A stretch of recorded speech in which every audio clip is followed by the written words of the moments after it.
Welcome back. Do you still think the DSS, there's a question or they don't have a right to go and effect that arrest?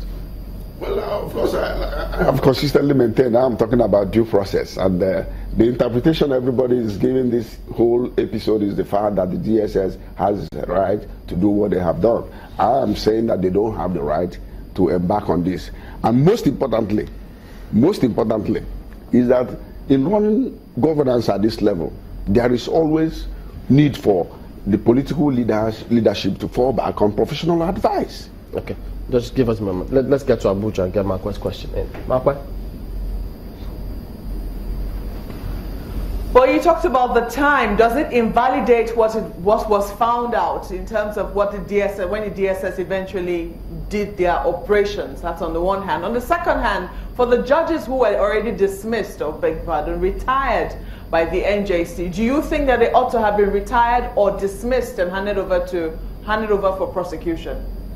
Well, I think first and foremost I should start from the second question. There is nothing, that is the beauty of constitutional democracy. Once these individuals are fatal through the National Judicial Council, and whether dismissed or not, if there are allegations that could be sustained by the state, then the state should move in and of course prosecute them. They do not enjoy any immunity.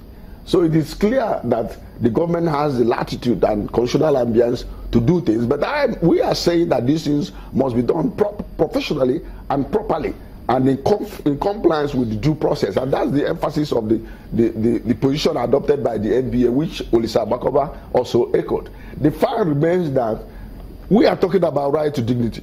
If at that level, a serving justice of the Supreme Court, the rights are radically abused the way it is being done, you see the doors being mowed down by officials of the DSS. What do you think if this government decides to go and arrest a member of the Nigerian Roads Transport Worker who lives in Mushi? What will be the reaction? But so these things are the point I'm making. They have means to seek redress, don't they? Of course they will do that, but I'm talking about due process, the right to dignity, which of course you had former Give president. us your concluding thoughts. The point I'm making is that there is absolutely nothing wrong in fighting corruption across the board.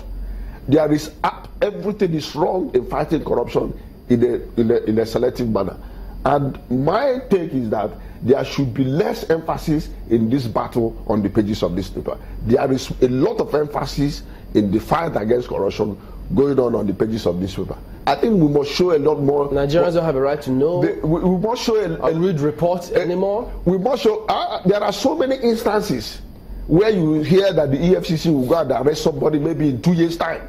It's never done anywhere in the world. We want to see real action. We want to see professionalism brought into the activities of the security agencies. We want to see these people absorb the spirit and the intent of the provisions of the Constitution. We want to see the beauty of constitutional democracy. All right. Because if the will is perchance not stopped the way it's going down, of course, you know it will get to so many communities. Mr. Richard Nwankwo is of the Crusade for Justice. He's also a legal practitioner. Thank you for coming on this morning. Thank you very much. And that's where we anchor the program today also. We appreciate your comments. We will be back tomorrow.